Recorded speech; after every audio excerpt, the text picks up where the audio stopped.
Wow, shalom everybody. How are you today? Today is what? Wednesday? Wednesday, May the 27th. And I'm so glad that you're with us today for our weekly, every Wednesday, 5 Derech lessons in the weekly Torah portion. So here we are today. Interestingly enough, well, I hope you find it interesting. We are here in Eretz Israel, in the land of Israel. This coming Shabbat, we're going to be reading the portion of Naso. Naso. However, everyone else outside the land of Israel is going to be reading the Torah reading for the second day of Shavuot. So for the next several weeks, we're going to be off by one, give or take. We're not going to be on the same weekly Torah portion here in Israel and outside of Israel. But this week's Torah portion is Naso here in Israel. So I think what I may do next Wednesday is maybe to offer 5 Derech lessons as a balance between whatever it is here in Israel and whatever it is that will be read outside of Israel. So I think that's a good idea. Um, and so let's start. Let's start because we only have 30 minutes. And many of you, by the way, are very kind to say, if you want to talk for more than 30 minutes, go right ahead. It reminds me of the joke about two Jewish people who are talking about their rabbi, and they're trying to compare what they feel is the greatness of their rabbi. And one person says, "My rabbi is so fantastic; he can talk for an hour, any topic." And the other one says, "Oh, mine is even better. He can talk for an hour, no topic." Anyway, so let's just jump right into the portion of the week here in Israel, Naso. A lot of counting of the Levite families, the Leviim, the Levis, and gentlemen. So let's see the first Derech Eretz lesson. So the first part of the portion of Naso deals with the Leviim, the Levite families, and what their jobs are. They are what I would call, they are the assistants to the Kohen, assistants to the priest, not the priest with a collar, but the Kohen, the priest that served in the sanctuary in the desert and in the holy temples in Jerusalem. And the Levium or the Levites are what we might call the schleppers. I don't know if you're familiar with the term, to schlep. They are the ones that are schlepping things from one place to the other. So, from the time the Jewish people come out of the land of Egypt until they come to the Holy Land of Israel, they have 42 stops on the way. And some group has got to take all the things that they're traveling with, holy things and other things, they've got to take it from place to place. So when they're going from A to B, they have to dismantle everything. And then when they get to the next place, they have to take everything and put it back together again. And when they travel again, they have to dismantle. And when they get to their new place, they have to put it back together again. And they don't have Humpty Dumpty's men to put it all together again. You know what I'm saying? So they are kind of the schleppers, except it's maybe not fair to call them the schleppers because the Levites considered it a tremendous privilege and honor to carry all of these things that made up God's space, if you will, the space of God. So, what did they have to do? I'll just give you an example of things that they needed to schlep, needed to go from place to place. The curtains of the tabernacle, uh, heavy, lots of curtains of the tabernacle. They had to take the tent of meeting, to take it apart, schlep it to the next part, and put it back together again. The cover of the tabernacle, which was made of many hides. So again, these are heavy, heavy things. Lace hangings. It sounds to me always like a reporter on a television show. This is lace hangings, Newswatch 10. All the accessories of the Mishkan, the tabernacle, the ark, the poles, the planks, the sockets and pegs. There's a lot of schlepping. There's a lot of things to take. There's a lot of Levites, but a lot of these things are very, very heavy. So after all that, you say, well, what's the Derech Eretz lesson in that? So I would say there's two Derech Eretz lessons. Number one, all the Levite families understood what they needed to do, and they divided it equally amongst all of the people. So whoever might be schlepping something heavy this time may not have to do it heavy next time. The people who are carrying not very heavy items this time might end up carrying heavier items next time.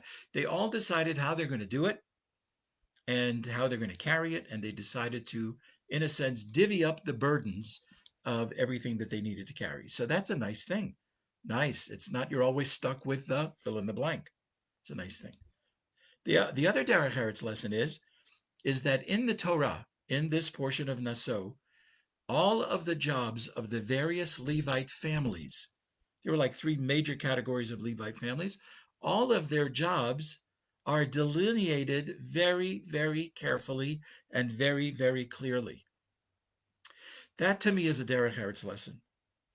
That when you hire people, if you're working for people, no matter what it is, you could be working for the sanitation department, you could be working for the president of the United States.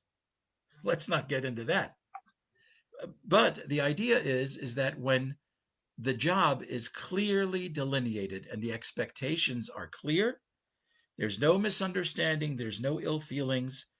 And that's a Derech Eretz lesson, to be clear with people about your expectations of them. Any relationship, husband, wife, parents, children, grandparents, grandchildren, great grandparents, great grandchildren, whatever it is, a boss to an employee, once the expectations are clear, we know that there is going to be a great possibility of peaceful coexistence. When they're not clear, everybody can get really angry, really uptight, lots of anxiety. Well, how come you didn't do that? Well, I wasn't told to do that. Well, you think you were not do that? Do you see what I'm saying?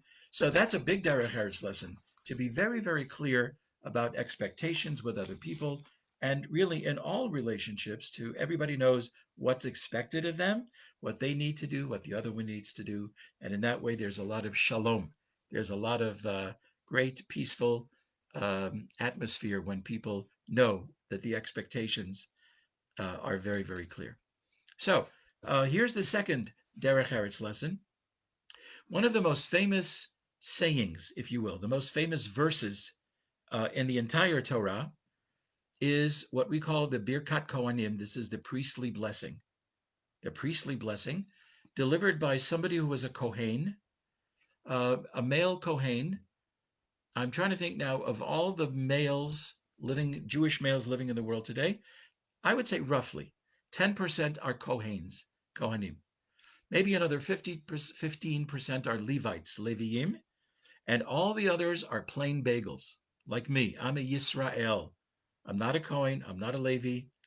And that's kind of how it breaks down. So the Kohen, or the Kohanim, they had a great privilege of blessing the congregation during the morning prayers. Here it's done every day in Israel at the morning prayers in the synagogue. Outside of Israel, it's done several times a year, mostly on the last day of festivals, on Yom Kippur, etc. So what is the Birkat Kohanim? What is the priestly blessing? You'll know it when I say it. May the Lord bless you and protect you. May the Lord cause his face to shine upon you and be gracious to you. May God turn his face towards you and grant you peace. That is what we call the threefold blessing. It's three parts. The first part has 3 Hebrew words. The second part has 5 Hebrew words. The third part has 7 Hebrew words. Altogether, it's a blessing of 15 words. And when we get to the very end of these 15 words, the Yasem Lecha Shalom, may God grant you peace. That is the greatest blessing that we can find, is peace in ourselves, among us, peace in the world, peace with God. And so, what's the Derech Eretz lesson of this particular prayer? Well, we're going to find that there are 2. Let's do the first one. This is Derech Eretz lesson number 2 for today. The middle phrase says, may God cause his face to shine upon you and be gracious to you. Some of our commentators say, you know something? That's very nice. But putting it that way, may God cause his face to shine upon you, is a reminder for people to cause our face to shine upon others. Our face should shine upon others. And this is a big Derech Eretz lesson. When we're out and about, to smile, have a pleasant look, not look so gefrumbled, that kind of a... By the way, you can tell sometimes when people get older, you can tell that their mouth formation has settled into a certain kind of a routine where it looks either kind of smiley and happy, or you can already tell all of the lines where you can imagine that for the last many, many years, this person has not smiled a whole lot, and it's kind of set in to the wrinkles on their face and the lines around the mouth. You can tell that they just haven't been smiling. So this is a Derech Eretz lesson to cause our face to shine upon others with a smile, a pleasant look, to be cheerful with other people, to say hello. Hi, good morning, good afternoon, good evening. Hi, how are you? Nice to see you. I don't think it means that if you're walking in a mall, everybody that comes opposite you, hi, hi, hi, hi, hi, hi, hi. I don't think anybody expects that. But when you're among people, you walk into a room, hi, hello, how are you? Nice to see you. There's a quote in the Talmud, in the tractate called Brachot, 17a, and it says about a famous sage, very respected, venerable sage named Rabbi Yochanan ben Zakkai. Yochanan ben Zakkai. And it was said about him that when he was in the marketplace, he was the first one to greet people that he saw in them. Nobody beat him to a greeting. That's what the Talmud says. Whether it was a Jew, Gentile, it didn't matter to Rabbi Yochanan ben Zakkai. This was his way of causing his face to shine upon others. And that's exactly what he did. And he was so noted for it that it was quoted in the Talmud. It's an incredible thing. He took the initiative to greet people and smile. And I don't know how you feel about that, but when people smile at me, I say it could be gas. Not really sure. But seriously, when people smile, I feel good. I feel good. It's just like a medicine. You know, there's enough to grumble about in the world today with the virus and who knows other kinds of things in personal lives, societal lives, etc. When people offer us a smile, or they sometimes we call it when they flash us a smile, I think it's just beautiful, and it makes the world a little bit of a better place. And it's not even saying anything; just a smile. Smile. It says so much. And to me, a smile is a big Derech Eretz lesson, and it comes from an interpretation of the priestly blessing. May God cause His face to shine upon you. May you cause your face to shine upon others. Let's take a look at Derech Eretz lesson number 3. This is also from the Birkat Kohanim, also from the priestly blessing. And here's the last of the 3 parts, the 7-word blessing. Yisa Hashem panav elecha, v'yasem lecha shalom. May God turn His face towards you, and may He grant you peace. May He turn His face towards you. That happens to be an amazing, significant, powerful blessing for us to feel that God has turned His face towards us. Because towards the end of the book of Deuteronomy, towards the end of the entire Torah, God says that there will come a time where He will turn His face from us. He will turn away from us. Because of all the sins that we have, He will just ignore us. We will try to reach Him. We'll pray to Him. We'll try to commune with Him, and He won't be interested. And that's what God said. Aster, astir et panai. God said there will be times because of your sins that I will hide my face. I will hide my face. So when God says there is a possibility that I will turn towards you, that is a huge, huge blessing to feel that God is turning towards us and that we can turn towards Him. So there's a great blessing in God turning His face towards us. So what's the Derech Eretz lesson? The Derech Eretz lesson here is that when we have peace with each other, we can turn each other towards the other one's face. When there's peaceful relations, we can look at each other in the eye. And when there aren't peaceful relations, we turn away. We can't look at the eyes or even the face of that person. So sometimes you may be at a party, you may be at a dinner, you may be in a restaurant, and you see that there are, as a couple, and you see that they're avoiding looking at each other. There's a discomfort. There's some kind of ill at ease. They're not looking at each other. They're not staring at each other. They're looking away a little bit like this or whatever. That's a pretty good indication, not for sure. It's a good indication that something is not right. So you're going shopping and you're going down one aisle, and all of a sudden somebody's turned the corner at the other part of the aisle. You say, "Oh my God, there's Beverly, there's John, there's Jack, there's Harriet." What do? You take your cart and you turn it right around. You wouldn't even know what to say if the two carts, yours and theirs, were near each other. Not only that, but you would feel very uncomfortable to look at each other because of something that has happened, something that was said, something that's just not right. So, what's the Derech Eretz lesson here? Number 3. The Derech Eretz lesson is to try to have the kind of a relationship with people where it doesn't get so out of hand and so out of control that every third person you encounter during your day is somebody that makes you go like this. Oh my gosh. I can't look at them. I can't stare at them. I can hardly talk to them. So to be very, very careful about having relationships that don't go that far. People can see things differently. We can disagree. We can have different viewpoints on stuff, but we have to be careful that things don't get out of hand. I'll give you an example. This past Monday, I zoomed with a group of women in a community in Israel. I've done that for the last three Mondays. Uh, and the idea of the Zoom class, it's about an hour and 15 minutes, is to mention scenarios that are moral and ethical dilemmas. I mentioned something that I thought would take a 5-minute discussion, and boom, boom, 45 minutes. People had such differing viewpoints on this topic. I couldn't believe it myself.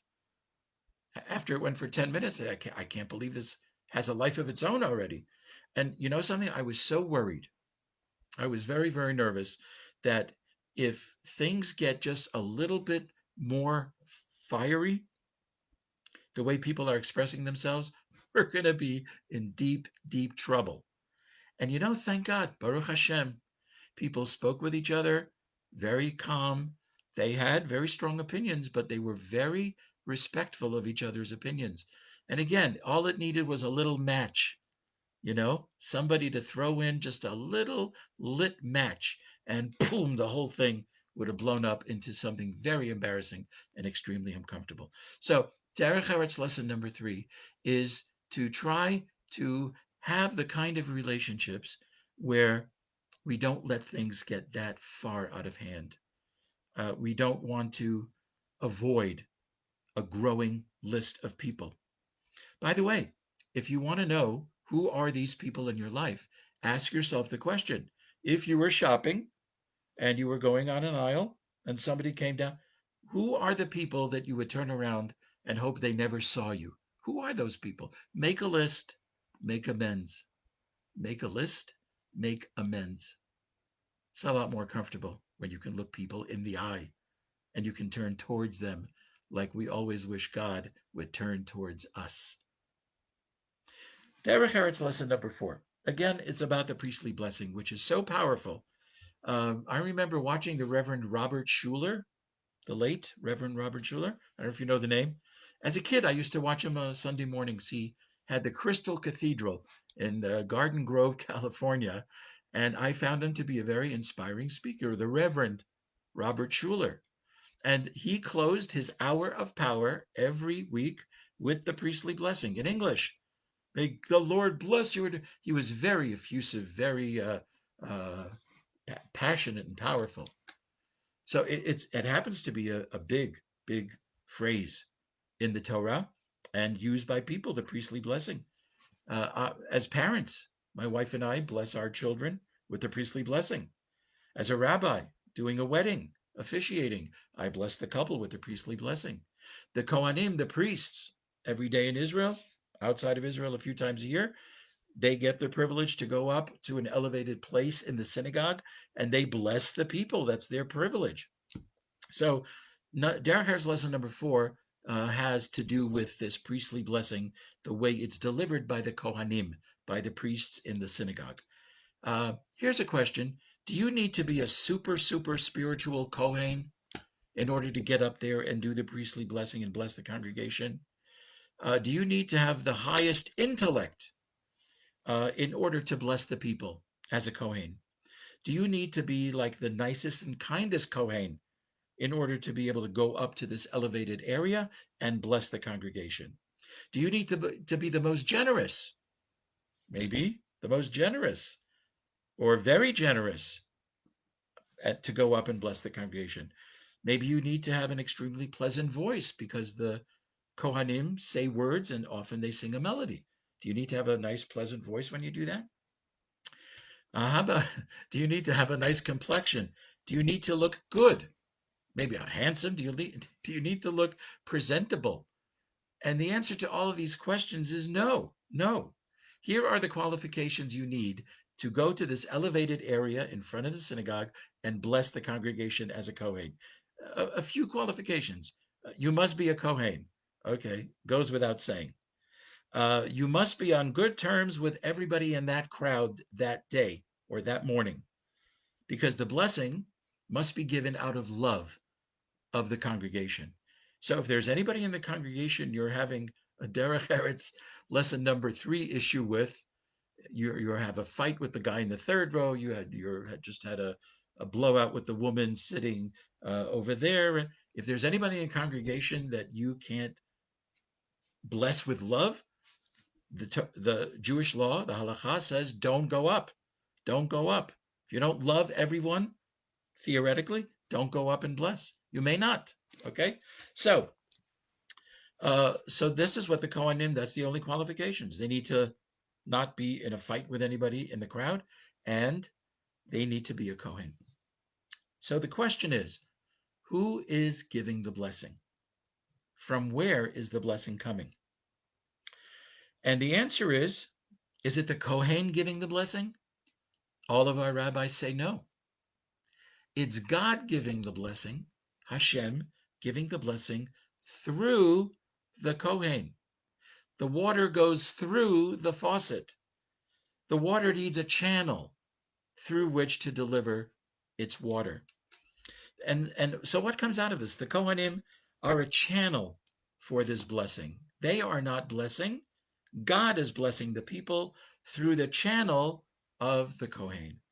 God is blessing the people through the pipeline, if you will, of the Kohen. And so the Kohen is really a conduit. And you can't do it. As a Kohen, not only you can't do it, you must do it, unless you're having a fight with somebody in the crowd. So what's the Derech Eretz lesson here?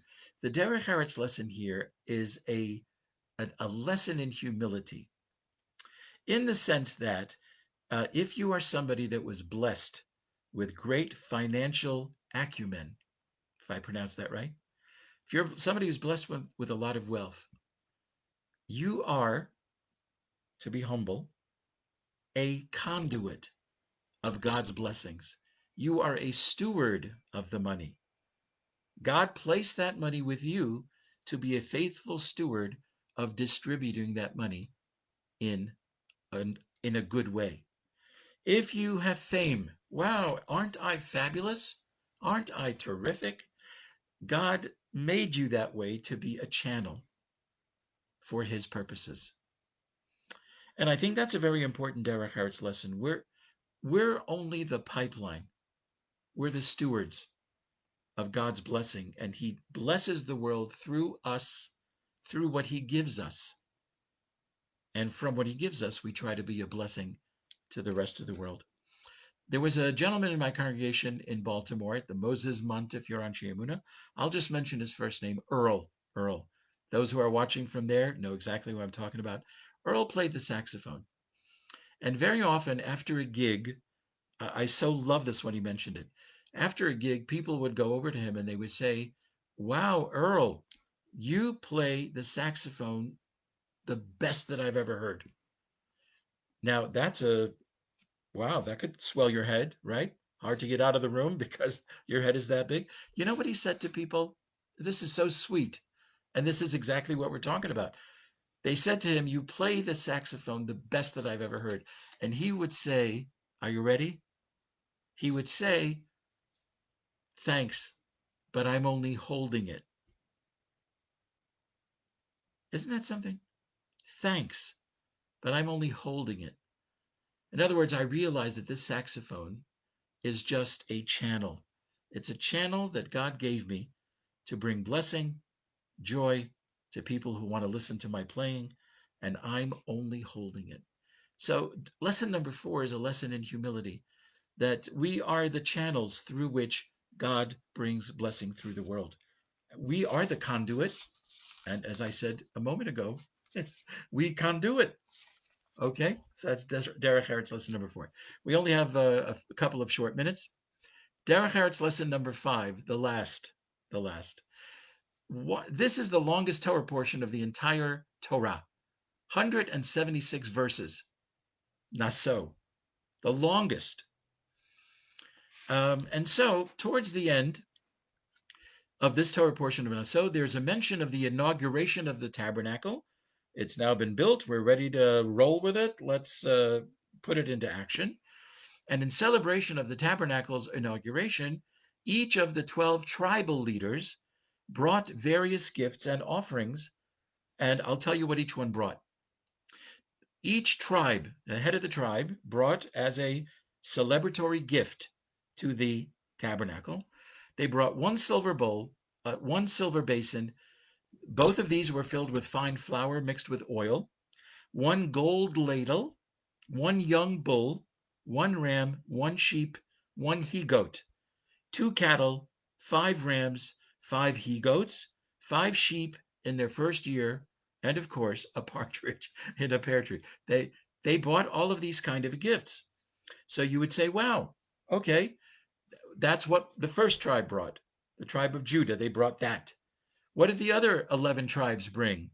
And you know what the answer is? The exact same thing, without any variation. The list I just read you, the leader number 2, what did he bring? The exact same thing. Oh, how about leader number 5? The exact same thing. How about 11?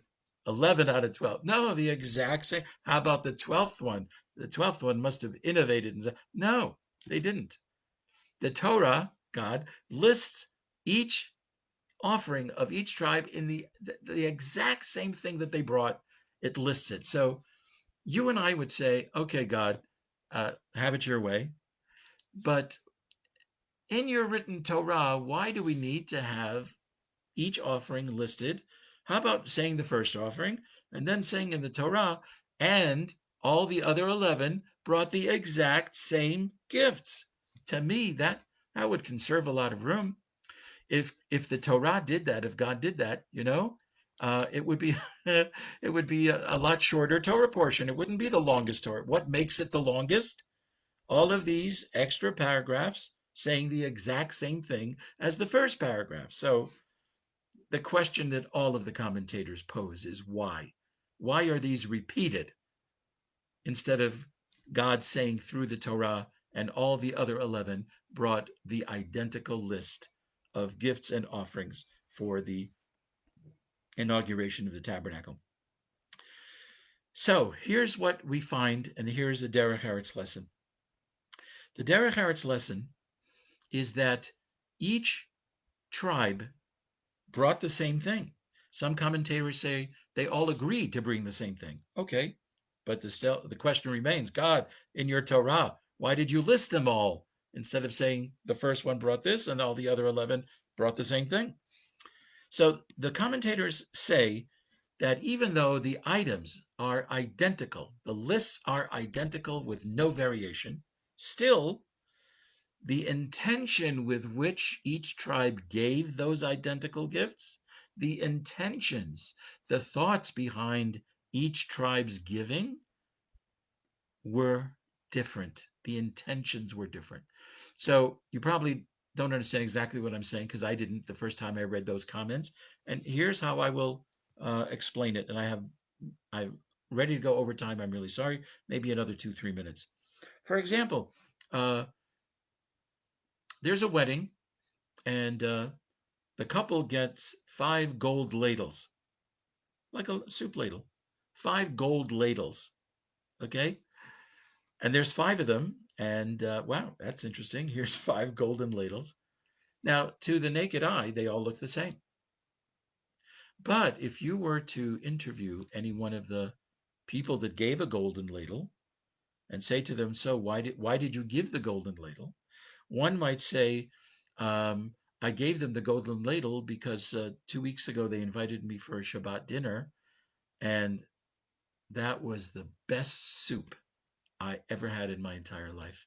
So giving the golden ladle was my way of saying you are the most outstanding soup maker. Another person might have said, oh, the golden ladle is my way of saying to the couple, you handle the handle, ladle, handle, you handle everything so superbly. Another person giving a golden ladle may have said, I gave it because since it's hot soup that you usually, or hot something, I wanted to give you something that reminds me of your warmth, your serenity, your nurturing. Every time I am over your house, I feel so nurtured and loved and embraced. And that's what the golden ladle is a symbol of. Somebody else might say, oh, I gave them a golden ladle because in the same way that you have to ladle out soup or whatever from the pot, step by step, I appreciate that about the two of you. You took this relationship step by step, slowly. You didn't go too fast. And now here you are getting married today. And that's what I wanted the golden ladle to symbolize.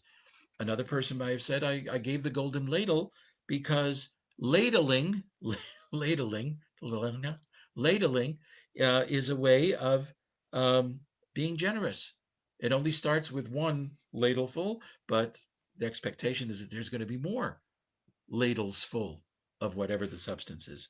So I gave them a ladle to show them that I feel that they are very, very generous. Anyway, so I've made these things up, but it's an example of Derech Eretz lesson number 5, and that is, even if we get 10 Kiddush cups as a gift for our anniversary, 5 challah boards, 19 Hanukkah menorahs, let's appreciate each and every one, because they all look the same, but the intentions behind the gift is what makes it so special and so unique. So, Derech Eretz lesson number 5, let's appreciate every single thing we get. By extension, one day looks like the day before, it looks like the day after. Let's appreciate each and every day. Each and every day. They look alike. Sun comes up, sun goes down. We did stuff, we go to bed, we ate, we did our needs, and we had some good conversations. Doesn't that describe just about every day? That's the Derech Eretz lesson number 5. They look similar, but to appreciate each and everything in its own way. Dear friends, thank you for being with us today. And I want to wish everyone a Chag Sameach, Shavuot. The holiday of the giving of the Torah is Thursday night and Friday here in Israel. In places outside of Israel, Shavuot is also on Shabbat. Outside of Israel, Shavuot is Thursday night, Friday, and Friday night, Shabbat. So I want to wish all of you a joyous, joyous holiday. Enjoy the reconnection with the Torah. Try to go to some lectures, classes, get the feeling of what it's like to receive the Torah. God gave it, and we have to receive it. So I wish all of you great blessing and success on this holiday of Shavuot, to connect, to reconnect with people, with God, with His Torah. And God willing, we will see you again next week, Monday on Pirkei Avot, and Wednesday, 5 Derech Eretz lessons from the Torah portion. Again, thanks for being with us. Have a wonderful, wonderful day. Bye-bye now.